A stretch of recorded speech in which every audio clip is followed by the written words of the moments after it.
మళ్ళీ ఊరంతా తిరుగుకుంటూ అనౌన్స్మెంట్ చేయించారు అధికారులు. మండలం అంతా తిరిగి ప్రచారం చేస్తున్నారు. ఇట్లా కోళ్లకు బర్డ్ ఫ్లూ జబ్బు సోకిందని ఫస్ట్ కేసు కన్ఫర్మ్ అయింది ఈ ఊరి కోళ్ల ఫారాల కాడినట. ఇదేమో అదే తూర్పుగోదావరి జిల్లా సీతానగరం మండలంలో.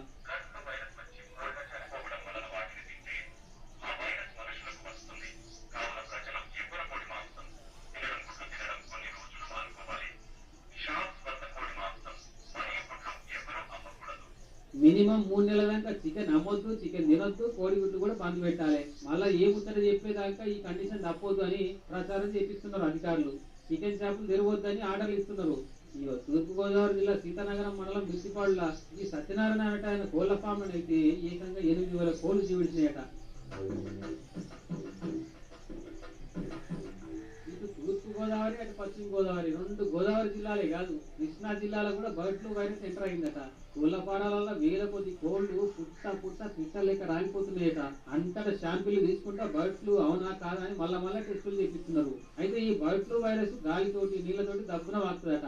అందుకే ఆ రోగం వచ్చిన కోళ్ల ఫారాలు ఉన్న ఊర్లలో పబ్లిక్ అంతా మూతులకు మాస్కులు పెట్టుకొని చికెన్లు కోడిగుడ్లు తినడం బంద్ పెట్టి వాళ్ళ ఇళ్లలో పెంచుకునే కోళ్లు మీద తిరిగే పక్షులు ఏమన్నా అనుమానాస్పదంగా జీవిడిస్తే ఇంటనే అధికారులకు చెప్పాలని కోరుతున్నారు.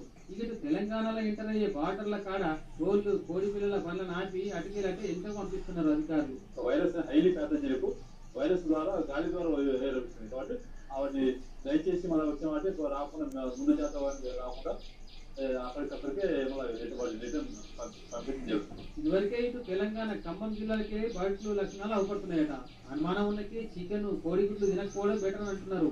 కానీ ఎక్కడెక్కడ వాడుతుందో ఈ బర్డ్ ఫ్లూ వైరస్ కానీ పౌల్ట్రీ ఫారాల ఓనర్లకు చికెన్ సెంటర్లకు గట్టి దెబ్బ ఇదైతే మళ్ళీ ఇప్పట్లో కోలుకోవడం కష్టమే అనిపిస్తుంది.